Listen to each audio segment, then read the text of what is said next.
आए हुए सभी मित्रों को मेरा सादर प्रणाम। जो भी लोग यहाँ पर आए हैं या जो नहीं आ पाए हैं, जो मेरे विचारों को सुनते हैं, वो मेरे विचारों को समझने का प्रयास करें और मेरी जो भावना है उसको समझने का प्रयास करें।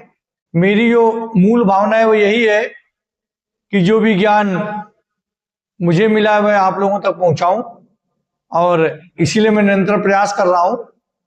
क्योंकि कर्म ही व्यक्ति के हाथ में है, फल व्यक्ति के हाथ में नहीं होता।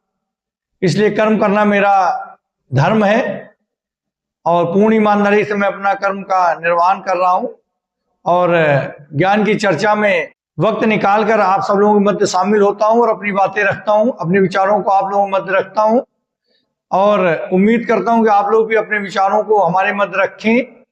हमारे विचारों सहमत हैं तो ठीक है, नहीं सहमत है तो अपने प्रश्न करें और जहां तक संभव होगा मैं आपके जो प्रश्न हैं उनके उत्तर देने का प्रयास करूंगा। तो नित्य प्रतिदिन की तरह आज भी मैं एक विशेष विषय पर ज्ञान की चर्चा में शामिल हो रहा हूं। एक विशेष विषय है मेरा, जैसे हर दिन अलग अलग विषय होते हैं। अब तक बहुत सारे विषयों पर हमने आपसे बात की है और वो सारे विषय जो भी मैंने आज तक चर्चा की आप लोगों को शांति धर्म के अंतर्गत सुनने को मिल जाएंगे। और हम चाहते हैं आप लोग हमसे लगातार जुड़े रहें, हमारे विचारों को सुने, उनका मनन करें और इसके बाद उनको अपनाएं जो भी हमारे विचार है। क्योंकि किसी को भी किसी के विचार बिना समझे बिना परखे नहीं अपनाने चाहिए। आज हमारा जो विषय है बहुत ही महत्वपूर्ण है कि व्यक्ति को अपने जीवन में बहुत ज्यादा ईमानदार नहीं होना चाहिए। व्यक्ति को अपने जीवन में बहुत ज्यादा ईमानदार नहीं होना चाहिए। अब एक बात दिमाग में आती होगी कि व्यक्ति को ईमानदार होना चाहिए, बिल्कुल सत्य है, यही सत्य है कि व्यक्ति को ईमानदार होना चाहिए। धर्म भी यही कहता है कि व्यक्ति को ईमानदार होना चाहिए और व्यक्ति जब ईमानदार होता है तो उसे अपनी आत्मा भी कहती है वो सही मार्ग पे है। लेकिन अब यहाँ एक व्यवहारिक बात है जो आप लोगों के बीच में रख रहा हूं कि व्यक्ति को बहुत ज्यादा ईमानदार नहीं होना चाहिए। धर्म मार्ग पर चलते हुए जीवन का सत्य शुद्धता और करुणा में निहित नहीं होता, अपितु बुद्धिमत्ता और संतुलन भी होता है। जीवन का सत्य केवल शुद्धता और करुणा में ही निहित नहीं होता है बल्कि बुद्धिमत्ता और संतुलन में भी निहित होता है। यदि व्यक्ति बहुत ज्यादा ईमानदार हो जाएगा, हर बात को वो पूर्ण ईमानदारी से हर समय रखने लगेगा, जैसी बात है वैसे ही कहने लगेगा, पूर्ण ईमानदारी के साथ कहने लगेगा। क्योंकि समाज छल प्रपंच और स्वार्थ से भी बनी है, तो ऐसे व्यक्ति का ये समाज फायदा उठाएगा, उपहास करेगा और उस व्यक्ति को दुर्बल कर देगा। जबकि ये सत्य है, व्यक्ति को ईमानदार होना चाहिए, लेकिन बहुत ज्यादा ईमानदार अगर हर समय बने रहेगा तो ये समाज उसका उपहास करेगा। क्योंकि जो अच्छे लोग हैं वो तो उसे अच्छा समझेंगे, लेकिन जो लोग अच्छे नहीं हैं वो उसकी ईमानदारी का गलत फायदा उठाएंगे, उसके सत्य बोलने का गलत फायदा उठाएंगे और वो उस व्यक्ति के लिए एक समस्या बन जाएंगे। और जो लोग गलत हैं, असत्य के मार्ग पर हैं, उनके लिए उसका अधिक ईमानदार होना एक शस्त्र बन जाएगा। यानी उस व्यक्ति के लिए जो बहुत ज्यादा ईमानदार है उसके लिए दुर्बलता हो जाएगी। तो व्यक्ति को ईमानदार भी रहना है, लेकिन पूर्ण विवेक के साथ। कब कहाँ उसे पूरी तरह से ईमानदार होना है, पूरी तरह से सत्य बोलना है, ये उसे परिस्थिति और समय को देखकर व्यक्ति को निर्धारित करना चाहिए कि उसे कहाँ पे पूरी तरह से ईमानदार होना है, कहाँ पे पूरी तरह सत्य बोलना है और कहाँ उसे पूरी तरह सत्य नहीं बोलना है। अगर अच्छी समाज है, अच्छे लोग हैं, शिष्ट लोग हैं, धर्मयुक्त आचरण करने वाले लोग हैं, वहां पे वो अपनी बात पूर्ण ईमानदारी के साथ, पूरी सत्यता के साथ, जैसी बात है वैसे ही कह सकता है। लेकिन उसी जगह पर अगर छल प्रपंच वाले हैं, स्वार्थ वाले हैं, अधर्म के लोग हैं, तो वहां पे उसी बातों को पूर्ण ईमानदारी के साथ नहीं रखना चाहिए। यानी ईमानदारी को भी वैसे ही धारण करना है जैसे कोई व्यक्ति रत्न को धारण करता है, जरूरत पड़ने पर दिखाता है, जरूरत पड़ने पर छिपा लेता है। यानी ईमानदारी भी उसी तरह है, सत्य बोलना भी उसी तरह है। कहाँ बोलना है, कब बोलना है, ये परिस्थिति और समय पर डिपेंड करता है। ये व्यक्ति को खुद निर्धारित करना होगा कि वो कब और कितना ईमानदार उसे होना चाहिए। समय उपस्थितियां इसका निर्धारण करेंगी।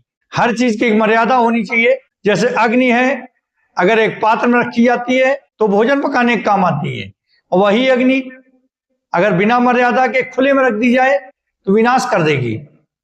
जैसे अत्यधिक नमक भोजन का स्वाद बिगाड़ देता है, और अगर संतुलित मात्रा में डाला जाए तो उस खाने का स्वाद बढ़ाता है। यानी जीवन में हर चीज को जो भी हम कर रहे हैं उसे पूर्ण विवेक के साथ और मर्यादा में रहते हुए करना है। धर्म यही कहता है कि हमारा जो आचरण है वो संयमित होना चाहिए, अनुशासित होना चाहिए, मर्यादित होना चाहिए। यानी धर्म भी यही कहता है कि हमें अपने आचरण को अनुशासन में रखना चाहिए, संयमित रखना चाहिए, मर्यादित रहना चाहिए। इसी तरह जैसे अगर हम किसी से लड़ने जा रहे हैं, किसी से लड़ाई हो रही, तो अपने अस्त्र शस्त्र उसको दिखा के अपने मन का जो संशय है, जो हमारे मन के विचार है, जो हमारे मन की योजना है, पूर्ण ईमानदारी के साथ सामने वाले को नहीं बता सकते। सामने वाले को अस्त्र नहीं दिखा सकते, अपनी योजना नहीं बता सकते, अपने संशय नहीं बता सकते। तो हर व्यक्ति को अपने जीवन में अनुशासित होना चाहिए, और अगर उसे ईमानदार बनना भी है तो समय उपस्थित देख के ईमानदार बनना चाहिए।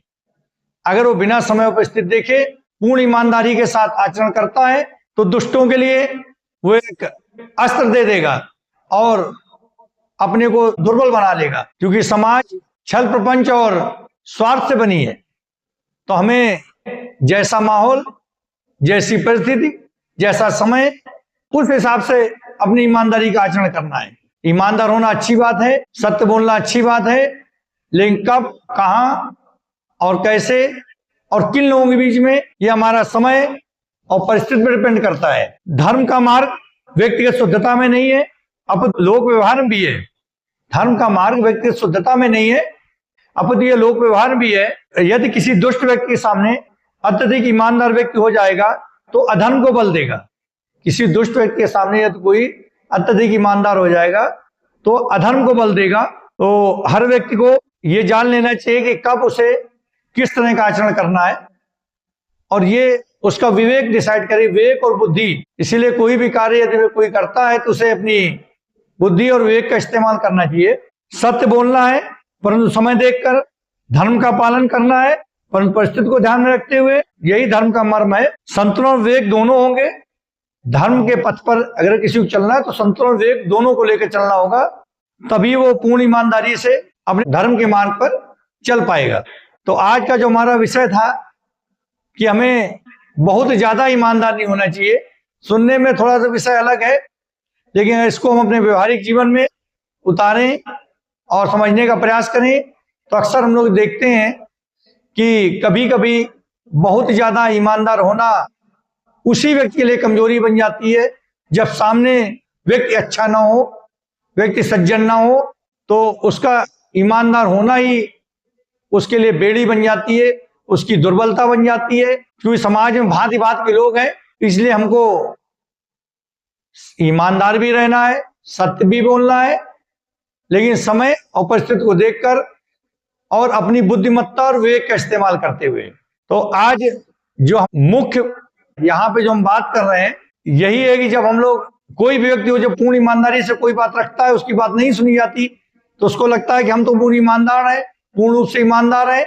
और धर्म भी यही कहता है कि व्यक्ति को ईमानदार होना चाहिए, व्यक्ति को सत्य बोलना चाहिए। फिर वो क्यों उपहास का पात्र बन जाता है, बहुत ज्यादा उसे संघर्ष करना पड़ता है, वो बहुत ज्यादा परेशान हो जाता है। इसका मुख्य कारण यही है कि ये जो समाज है हमारा, ये स्वार्थ से, और इस समाज में ऐसे लोग रह रहे हैं जो किसी की पूर्ण ईमानदारी का फायदा उठाने में नहीं चूकते हैं।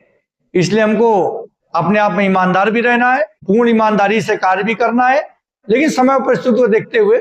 जैसे कोई रत्न धारण करता है तो कब उसे अपना रत्न दिखाना है, कब उसे छिपा लेना है, ये तो उसकी विवेक पर डिपेंड करता है, उसकी अपनी बुद्धि और विवेक निर्धारित करता है। इसी तरह हमको कब कितना ईमानदार होना, ये हमारा अपना विवेक, समय और परिस्थिति, इन पर निर्भर करेगा। तो हम उम्मीद करते हैं कि आज जो हमारा विषय था थोड़ा सा अलग विषय था, लेकिन अगर हम अपने प्रैक्टिकल जीवन में इसके बारे में सोचेंगे, मनन करेंगे और उतारने का प्रयास करेंगे, आज के विचारों को समझेंगे, तो हमको लगेगा कि जो बात आज हमने यहाँ पे कही है, ये कहीं ना कहीं हमारे नित्य प्रतिदिन के जीवन में हर क्षण हमको अपनानी पड़ती है। अगर हम पूर्ण ईमानदार कभी नहीं होते हैं, किसी क्षण नहीं होते, किसी परिस्थिति में नहीं होते, तो इसका ये नहीं कि हम अधर्मी हो गए। परिस्थितियां, समय देखकर ही हमें अपने आचार व्यवहार को, अपने आचरण को उसी हिसाब से प्रदर्शित करना चाहिए। अगर कोई दुष्ट व्यक्ति है तो उस समय अपने को, अपना आचरण इस हिसाब से करना चाहिए कि उसकी दुष्टता का अंत कर सकें। यदि कोई सज्जन पुरुष है, अच्छा व्यक्ति है, तो आचरण को इस तरह से करना चाहिए कि वो उस आचरण से प्रभावित हो। तो आज ज्ञान की चर्चा हम यहीं पर समाप्त करते हैं। अगले दिन फिर ज्ञान की चर्चा में आप लोग मध्य उपस्थित होंगे। तब तक के लिए नमस्कार। ओम नमः शिवाय। जय भोलेनाथ।